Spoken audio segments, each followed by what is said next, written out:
Hello বন্ধুরা, চলে আসলাম সকালে রান্না বান্না নিয়ে। অনেক বন্ধুরাই বলছে কি যে তুমি কি এখন আর রান্নার ভিডিও করো না?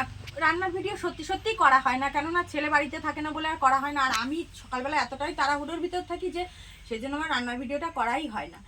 তা চলো আজকে কি কি রান্না করছি তোমাদের সাথে একটু শেয়ার করি। আজকে দেখো কেটে নিয়েছি মটর শাক, কেটে নিয়েছি মটর শাক রান্না করব। আর পালং শাক, শীষ পালং নিয়ে এসেছিলো বাজারের থেকে একটু আগে। শীষ পালং দিয়ে, মূলো দিয়ে, আলু দিয়ে, বেগুন দিয়ে, ছিম দিয়ে, গাজর দিয়ে, সব দিয়ে একটা নিরামিষ তরকারি করব। এই দেখো এর মধ্যে অনেক গাজর আছে, গাজর কেটে নিয়েছি। আর করব পটল আলু দিয়ে মটর ডালের বড়া করব। এই দেখো পটল আলুও কেটে নিয়েছি, পটল আলু দিয়ে মটর ডালের বড়া করব।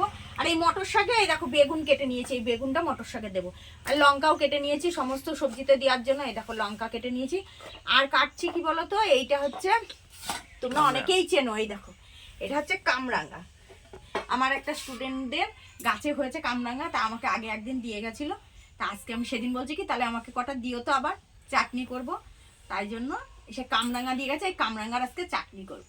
কামরাঙাটা এখনো কাটা হয়নি, এই আজকে রান্না করব, বুঝেছো?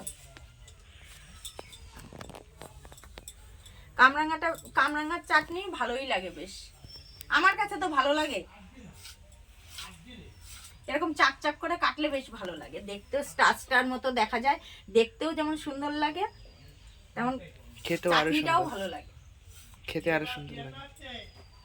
তা চলো বন্ধুরা, ভিডিওটা যদি তোমাদের ভালো লাগে তাহলে লাইক কমেন্ট শেয়ার করতে ভুলবে না। টাটা।